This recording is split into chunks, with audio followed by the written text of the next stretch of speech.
Now, the first thing to note here is that when Batman's running around, he's interacting with a brand new cape. And that cape actually has physics in it. And the cape is super important to Batman. It makes him look much more realistic and modeled. The next thing you'll notice when Batman runs around, this is with physics off.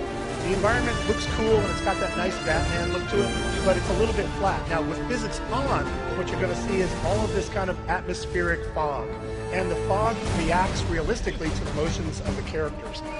Here's with it fog off, fog on, and when Batman moves around, that fog kind of like wiggles around him. So it gives you a very kind of almost a dark and dank feeling. It's that dark Batman feeling.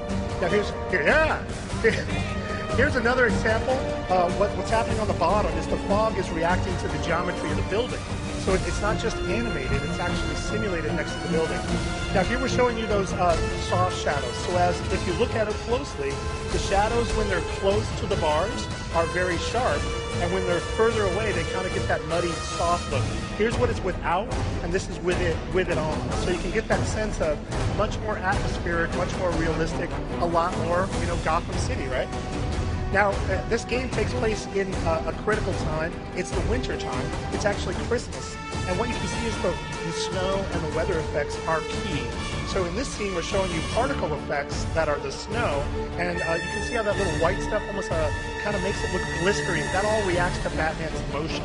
So again, it's that particle simulation that gives it that extra sense of reality. In this scene, we're showing you tessellation. So as Batman walks around, he's deforming the snow. And with tessellation on, that translates into real geometry. And geometry we can cast shadows on. So that's what you're seeing here. That's a real shadow of a footprint in the snow from Batman. It's really crazy. It's crazy! Now this scene is showing you TXAA, and on the left is that kind of jaggy, kind of like ripply feeling. On the right, it's totally smoothed out with NVIDIA TXAA. Last scene, we're showing you a turbulence emitter. So on that shock glove, you see all that stuff on the left where it's kind of like the world is warping? That's all caused by a turbulence simulation that deforms the world as Batman's arm crushes the bad guy with a shock glove. It is super cool technology. All right, so that's Batman.